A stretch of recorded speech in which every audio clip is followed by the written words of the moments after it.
Hello दोस्तों, तो कैसे हैं आप लोग। उम्मीद करते हैं अच्छे होंगे। तो आज की जो क्लास होने वाली है समास के ऊपर होने वाली है, यानी कि समास का जो क्या होता है, कितने प्रकार के होते हैं और चिन्हने का जो मेन है ट्रिक बताऊंगा। उस ट्रिक के माध्यम से आप समास पकड़ पाइएगा कि कौन सा समास है। तो इस वीडियो से जुड़े रहिएगा। यानी कि समास जो होता है, बहुत सारे लोगों को जो है डिफिनेशन तो रट लेते हैं, लेकिन उनको जो है एग्जाम्पल आपको दिया जाता है। ऑब्जेक्टिव चिन्हने में बहुत सारे प्रॉब्लम होता है, यानी कि ये 10th क्लास में और 12th क्लास में दोनों क्लास में पूछा जाता है। और यहाँ से जो है 2 से 3 नंबर तो कंप्लीट हो जाएंगे। तो इसको जानने से पहले अगर हमारे चैनल पर नए आए हैं तो चैनल को सब्सक्राइब कर दें, साथ में बेल आइकन को दबा दें ताकि कोई भी वीडियो जो है आपको सबसे पहले मिल सके। तो देखिए, समास जो होता है 6 प्रकार के होता है। तो इसको कैसे समझेंगे। 6 प्रकार के तो सभी लोग जानते हैं, लेकिन हम लोग जो आज इस वीडियो की खासियत ये है कि इसमें ट्रिक के माध्यम से समझेंगे। ट्रिक क्या होने वाला है, तो देखिए पहले जानेंगे समास होता है क्या है। डिफिनेशन इसको पहले जान लेते हैं। तो समास जो बताया जाता है कि दो पदों के मेल से बने एक पद को समास करते हैं। दो पदों के मेल से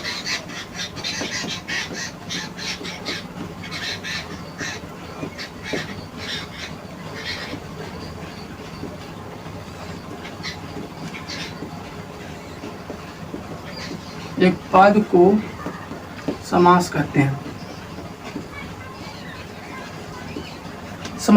तो देखिए दो पदों के मेल क्या होता है। जैसे आपने बोला गजानन, यहाँ पर गज प्लस आनन, तो ये क्या हो गया, ये एक पद हुआ और एक पद ये हुआ, यानी कि इसी दोनों पद से जो मिल के बना एक गजानन बना। ठीक है, ये इतना याद रखिए। तो सबसे पहले इसका जो अब प्रकार जान लेते हैं कि कितने प्रकार के होता है। तो समास जो होता है, समास 6 प्रकार के होता है। कौन कौन होता है, तो पहला अव्ययीभाव समास, द्विगु समास, द्वंद्व समास, तत्पुरुष समास, बहुव्रीहि समास, कर्मधारय समास। ये 6 प्रकार के समास होते हैं। अब इसको याद कैसे करना है, तो याद आपको ट्रिक के माध्यम से करना है। ये आपका ट्रिक रहा। तो ट्रिक क्या है, ट्रिक हमारा है द्वंद्वी अब तक। द्व से आपको द्वंद्वी अब तक, द्व से हो गया आपको द्वंद्व समास, दी से हो गया आपको द्विगु समास, आ से हो गया आपको अव्ययीभाव समास, ब से हो गया आपको बहुव्रीहि समास, त से हो गया तत्पुरुष समास और क से हो गया कर्मधारय समास। ऐसे याद करना है, यानी कि आपको ट्रिक याद रखना है द्वंद्वी अब तक। ये 6 प्रकार के आपको समास जो है याद हो जाएगा। अब बात करते हैं शुरू से, यानी कि अव्ययीभाव समास से हम लोग पढ़ेंगे। तो अव्ययीभाव समास क्या होता है ये देखते हैं हम लोग।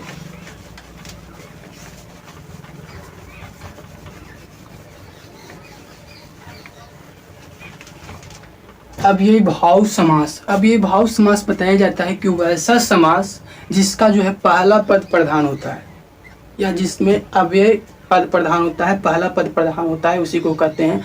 या एक प्रकार से और इसको कह सकते हैं कि जिस शब्द के पहले अगर आपको उपसर्ग दिखा, जिस शब्द के पहले उपसर्ग लगा रहेगा तो उसे हम लोग अव्ययीभाव समास कहेंगे। अब होता है कि उपसर्ग क्या होता है, तो उपसर्ग जो है 22 होते हैं। उसको जो है वीडियो अपलोड कर देंगे चैनल पर, देख लीजिएगा। फिलहाल समझ लीजिए कि जो प्रा सम, दूर, दूस, इस प्रकार के जो शब्द होते हैं, इसी प्रकार के शब्द को उपसर्ग कहते हैं। तो देखिए अव्ययीभाव समास समझ गए कि इसका डिफिनेशन कि जिसका पहला पद प्रधान हो या जिस शब्द के पहले आपको उपसर्ग लग गया उसे अव्ययीभाव समास कहेंगे। जैसे एग्जाम्पल की बात किया जाए तो एग्जाम्पल जैसे हो गया प्रतिदिन। हमने क्या बोला कि जिस शब्द के पहले उपसर्ग लगा रहे, तो प्रति क्या है, उपसर्ग है, और दिन तो 94 करते हैं। तो प्रति लगा हुआ है, यानी कि इसके पहले प्रति लग गया तो इस क्या हो गया, अव्ययीभाव समास हो गया।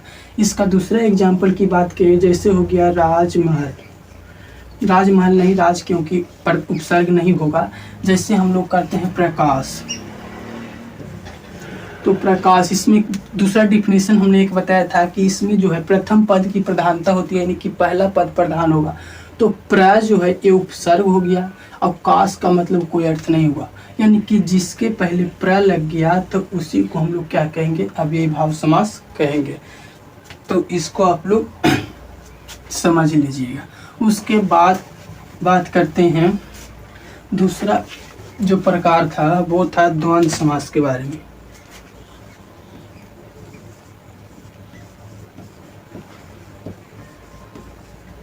द्वंद्व समास क्या होता है? देखिए, द्वंद्व समास में बताया जाता है वैसा समास जिसका दोनों पद प्रधान हो, यानी कि आगे वाला यानी पहला पद और दूसरा पद दोनों प्रधान होगा। जैसे देख लीजिए, एग्जाम्पल की बात की जाए, अगर इसका हम डिफिनेशन लिखें तो लिख लीजिएगा कि वैसा समास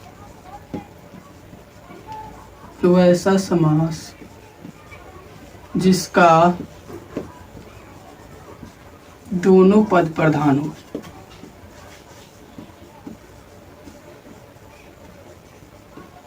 दोनों पद प्रधान हो।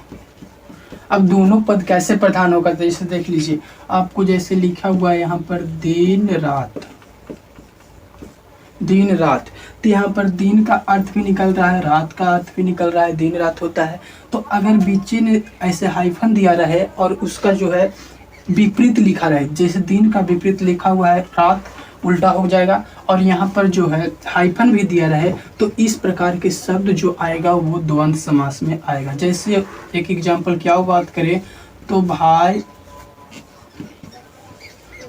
बहन, यहाँ देख सकते हैं हाइफन लगा हुआ है, और भाई का जो है विपरीतार्थक भी होता है, क्या होता है, उल्टा होता है, बहन। ठीक है, तो इसको याद करिएगा।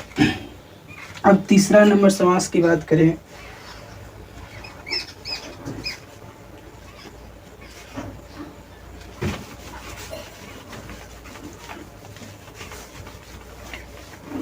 तो तीसरा नंबर जो है वो था दिग्गु समास। क्या था?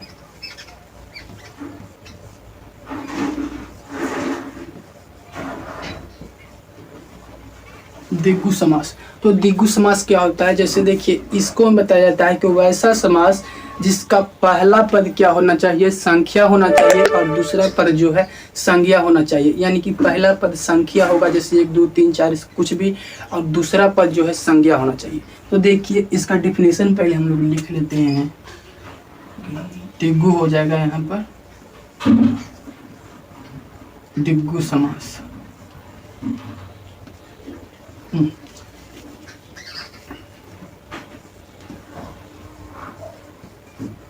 दिग्गु समास। तो देखिए, इसको डिफिनेशन लिख लेते हैं कि वैसा समास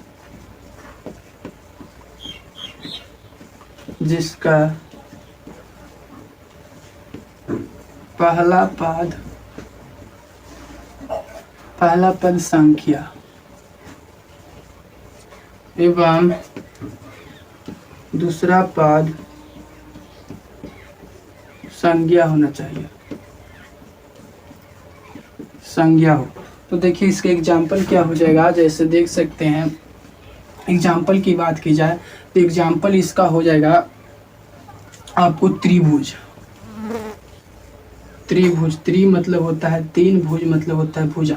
तो त्रि मतलब हुआ तीन, तो तीन जो क्या हुआ, आपका संख्या हुआ, और भुज जो हुआ ये आपका भुजा हुआ।